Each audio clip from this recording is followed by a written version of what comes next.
DSP mutual fund एक नया fund लेकर आ रहे हैं, DSP global innovation fund of fund. ये फंड 24 जनवरी 2022 को ओपन हो रहा है और 7 फरवरी 2022 तक एनएफओ फेज में रहेगा। अगर कोई व्यक्ति इस एनएफओ फेज में इसको परचेज ना भी कर पाए तो ये नॉर्मल सब्सक्रिप्शंस के लिए बाद में ओपन हो जाएगा, क्योंकि ये एक ओपन एंडेड फंड है। इस वीडियो में मैं आपको बताऊंगा कि क्या कुछ खास है इस फंड में या नहीं, ये फंड कहां कहां निवेश करेगा, क्यों इस फंड को एक एसआईपी फंड की तरह प्रमोट किया जा रहा है, क्या आपको इस फंड में निवेश करना चाहिए या नहीं करना चाहिए, और क्या टैक्सेशन रहेगा इस फंड का। ये सारी बातें मैं आपको इस वीडियो में बताऊंगा, तो वीडियो को एंड तक जरूर देखें। नमस्कार, मैं हूं आपका दोस्त रंजन दीक्षित। तो अगर आप म्यूचुअल फंड इन्वेस्टमेंट के बारे में बेहतर जानकारी पाना चाहते हैं तो तुरंत मेरे चैनल को सब्सक्राइब करें और बेल आइकन को प्रेस करना मत भूलिएगा, ताकि आप कोई भी इंपॉर्टेंट वीडियो मिस ना कर दें। तो चलिए शुरू करते हैं आज का वीडियो। डीएसपी एएमसी हमेशा कुछ ना कुछ यूनिक लेकर आती है।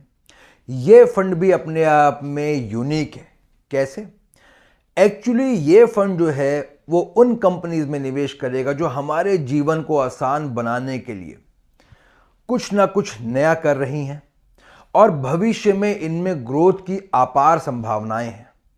जैसा कि आपने देखा कि कोविड के बाद से हमारे आपके आसपास की दुनिया बिल्कुल बदल सी गई है। जहां हम लंच या डिनर के लिए रेस्टोरेंट्स में जाना पसंद करते थे, आज हम अपने घर के कंफर्ट जोन में फूड की ऑनलाइन डिलीवरी करवाते हैं।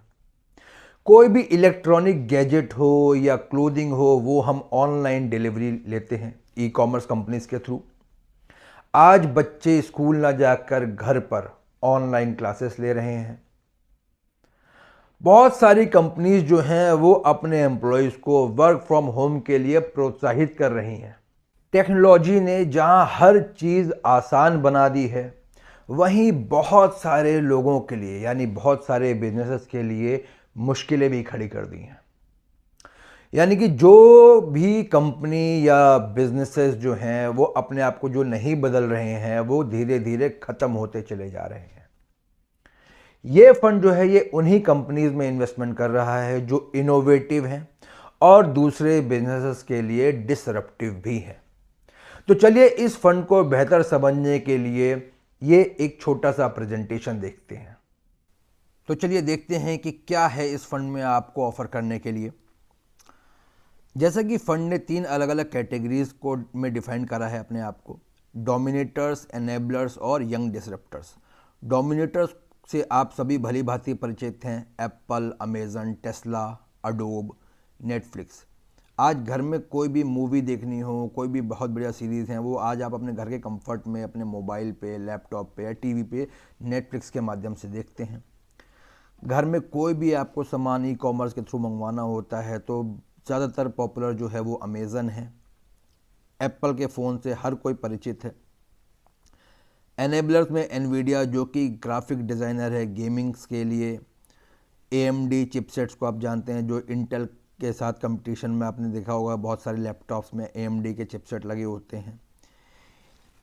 EPAM जो है वो स्पेशलाइज करता है product development, digital platform engineering and digital product designing के लिए। इनट्यूट जो है वो फाइनेंशियल सॉफ्टवेयर में स्पेशलाइजेशन है उसका।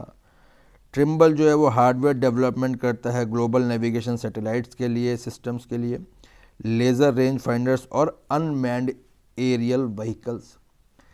अब बात करते हैं यंग डिसरप्टर्स की, यानी कि जो ऐसे डिसरप्टर्स जो पुराने जो बिजनेसेस के तरीके थे उनको पूरा तरीके से बदल रहे हैं। जैसे कि अगर आप देखें डोरडैश, ये US की सबसे बड़ी ऑनलाइन फूड डिलीवरी प्लेटफॉर्म है। जैसे हमारे इंडिया में ज़ोमैटो है, स्विगी है, ऐसे ही रोको। जैसे अगर आप देखें तो अब जो जियो के सेट टॉप बॉक्सेस आ रहे हैं उसके माध्यम से ही आप नेटफ्लिक्स, अमेज़न और बहुत सारी एप्लीकेशन को आप एक सेट टॉप बॉक्स के थ्रू ही चला सकते हैं। वैसे ही ये रोको भी एक सेट टॉप बॉक्स देता है अपना। कम्युनिकेशन के लिए जूम आज की डेट में हर कोई यूज़ कर रहा है कोविड के बाद से। जो ज़िलो है वर्चुअल सर्विस प्रोवाइडर है, ये US में सबसे बड़ा प्लेटफॉर्म प्रोवाइडर है रियल एस्टेट मार्केट के लिए। टेलाडॉक ऑनलाइन कंसल्टेशन मेडिसिन के लिए आर्टिफिशियल इंटेलिजेंस का यूज़ करते हैं, यानी कि आप घर बैठे घर के कंफर्ट में अपने डॉक्टर से कंसल्टेशन कर रहे हैं, दवाइयाँ ले रहे हैं। गेमिंग में अगर आप देखें तो स्किल जो है ये एक ऑनलाइन कंपटीशन का प्लेटफॉर्म है जो लगभग सारे ही गेम्स जो ऑनलाइन चलते हैं मल्टीप्लेयर गेम्स उसमें इंटीग्रेटेड है।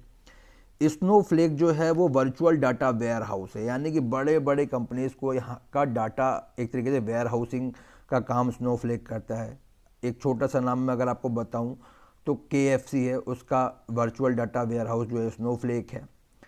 क्रिप्टो एक्सचेंजेस पेमेंट्स में स्क्वायर, माइक्रो स्ट्रेटेजी और कॉइनबेस और मेटावर्स, यानी कि ये वो बिजनेसेस हैं जो पुराने चले आ रहे बिजनेसेस को डिसरप्ट कर रहे हैं और एक नई चीज़ लोगों के सामने लेकर आ रहे हैं।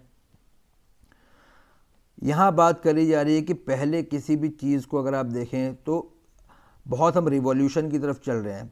जो समय लगता था पहले किसी भी चीज़ को बनने में, उसमें काफ़ी ज़्यादा समय लगता था। आज की डेट में बिल्कुल सब चीज़ें बदल चुकी हैं। सन अगर हम देखें 1780 से 1840 तक का जो समय था वो स्टीम इंजन और रेलवेज़ का था। फिर 1860 से 1940 तक इलेक्ट्रिसिटी, ऑटोमोबाइल और टेलीफोन का रहा सेकेंड इंडस्ट्रियल रेवोल्यूशन। फिर IT रिवॉल्यूशन आया 1960 से पहले से अगर आप देखें, और 2000 तक जो है IT का रिवॉल्यूशन रहा, इंटरनेट, कंप्यूटर्स। और अब जो आ रहा है वो डिजिटल रिवॉल्यूशन है, blockchain technology, genome sequencing, robotics, energy storage, artificial intelligence, semiconductors, electric vehicles और मेटावर्स। पहले किसी भी टेक्नोलॉजी को डेवलप होने में थोड़ा सा समय लगता था। जैसे अगर हम क्लोथिंग और पोट्री की बात करें तो 250 साल लगे हम लोगों को इन चीज़ों को बेहतर डेवलप करने में। फिर 100 साल लगभग लगे कंजम्पशन और ये ऑयल के मैन्युफैक्चरिंग में। 15 साल लगभग लगे इंटरनेट और जेनेटिकली मॉडिफाइड फूड्स के लिए। और आज के समय में केवल 4 साल में कोई भी नई चीज़ आ जाती है, जैसे autonomous cars, artificial intelligence. Leadership भी बदल रही है। सन 1990 में जहां बहुत बड़ा एक नाम हुआ करता था Intel, IBM, Fujifilm, Hitachi, Canon, Toshiba, Sony, Motorola, Pioneer, Mitsubishi, वो अगर आप देखें आते आते सभी नाम बदल गए। जो अपने आप को चेंज कर पाए वो तो बने रहे, वरना बहुत से लोग ख़त्म हो गए। आज की डेट में आप ज़्यादा जानते हैं Alibaba.com, Facebook, Cisco, Microsoft, Nvidia, Netflix, Amazon, PayPal, visa को। ऐसी ही कंपनी जो हैं उनके अगर आप देखें कि जो इनोवेशन लेड चैंपियंस हैं, उनकी जो अर्निंग ग्रोथ से अच्छे रिटर्न्स उनके स्टॉक्स ने दिए हैं। अगर आप देखें तो यहाँ पर जो कंपनीज अपनी इम्प्रूवमेंट के लिए ज़्यादा R&D करते हैं वो ज़्यादा ग्रो करते हैं, बशर्ते कि उन कंपनी जिनमें कम R&D हुई है। इनोवेशन काफ़ी कठिन होता है और कई बार गिरते पड़ते आपको बहुत कुछ सीखना पड़ता है। तो सर्च इंजन्स में अगर आप देखें तो आज की डेट में सक्सेसफुल सर्च इंजन जो है वो गूगल है, जबकि पहले बहुत सारे सर्च इंजन्स थे। जैसे याहू को हम इस्तेमाल करते थे। ईमेल्स के लिए आज की डेट में सबसे ज़्यादा पॉपुलर मीडियम जो है जीमेल है। पहले Yahoo, Rediff, Hotmail, AOL। Social media में आपको याद होगा ऑर्कुट था, माई स्पेस, फ्रेंडस्टर। आज की डेट में फेसबुक है। मैसेंजर में हाइक, ब्लैकबेरी, याहू मैसेंजर था, लेकिन आज के डेट में सबसे पॉपुलर जो मीडियम है वो है व्हाट्सएप। वीडियो एप्लीकेशन में भी अगर आप देखें तो आज टिकटॉक सबसे ज़्यादा पॉपुलर है, जहाँ पहले लाइक की, वीगो वीडियो, फायरवर्क थे। मोबाइल में अगर आप देखें तो नोकिया अपने आप को नहीं बदल पाया, आज की डेट में उसकी जगह एप्पल ने ले ली है, जबकि पहले बहुत पॉपुलर हुआ करते थे नोकिया, LG, HTC। ब्लैकबेरी तो गायब ही हो गया। बहुत सारे इनोवेशन को इस फंड के अंदर एक साथ कैप्चर किया गया है। सेमीकंडक्टर्स से रिलेटेड जो कंपनीज है उनका 29% वेट है इस फंड के अंदर। जैसे आप देखिए Nvidia, Qualcomm, ASML, Intel. Software से रिलेटेड 24% वेटेज है, शॉपिफाई, एप्पल, माइक्रोसॉफ्ट और zoom. Internet and interactive media का 11% वेट है। बायोटेक्नोलॉजी एंड हेल्थ केयर का 6%, 7% ई-कॉमर्स, फिनटेक्स का 6%, मोबिलिटी 4% और अदर्स का 10% वेट है। यानी कि वेल डाइवर्सिफाइड फंड है, किसी पर्टिकुलर एक सेक्टर पे कंसंट्रेशन नहीं है। यहाँ पर एक्टिव पैसे की बात करें तो फंड जो है वो टोटल 6 फंड्स में अलग अलग इन्वेस्टमेंट करने जा रहा है, जिसमें से 70% एक्टिव और 30% पैसिव फंड्स हैं। iShares सेमीकंडक्टर ETF और iShares NASDAQ 100 जो है ये पैसिव फंड्स हैं, और बाकी ये चारों फंड जो ऊपर हैं ये एक्टिवली मैनेज्ड फंड्स हैं। फंड्स को अगर टोटल करें तो 71.8% लार्ज कैप में इन्वेस्टमेंट होने जा रहा है, 19.7 मिड कैप में और 3.7 स्मॉल कैप में। अब बात करते हैं लॉन्ग टर्म SIP की। तो अगर ये जो bucket of innovation oriented fund है, यानी कि जो DSP या ग्लोबल इनोवेशन फंड है, इसके SIP रिटर्न की बात करें सिंस 29 जैन 2002, तो SIP की रिटर्न है 19.3, जबकि अगर आपने लमसम डाला होता उस समय तो 13.3% के रिटर्न बनते, यानी कि डिफरेंस आया 6% का। वहीं निफ्टी 50 में अगर आपने SIP करी है और लमसम डाला तो देखिए डिफरेंस है। SIP रिटर्न में जो है बास्केट है जो इनोवेशन की वो विनर है 4.1% का अल्फा देते हुए, जबकि लमसम में अगर आप देखें तो निफ्टी विनर है। अब बात कर लेते हैं 10 ईयर्स के रोलिंग रिटर्न्स की। तो 10 ईयर के रोलिंग रिटर्न में भी अगर आप देखें तो SIP के जो रिटर्न्स हैं DSP ग्लोबल इनोवेशन फंड का जो बास्केट बनाई है उसकी वो 17.7 है, जबकि निफ्टी के 12.4% है। लमसम इन्वेस्टमेंट अगर करा है तो 14.8 और 13.5 है निफ्टी 50 के। तो डिफरेंस अगर आप देखें तो 5.3% का डिफरेंस है रिटर्न्स में SIP के सिंस 2002। तो ये जो फंड है वो एक SIP फंड की तरीके से AMC प्रमोट कर रही है।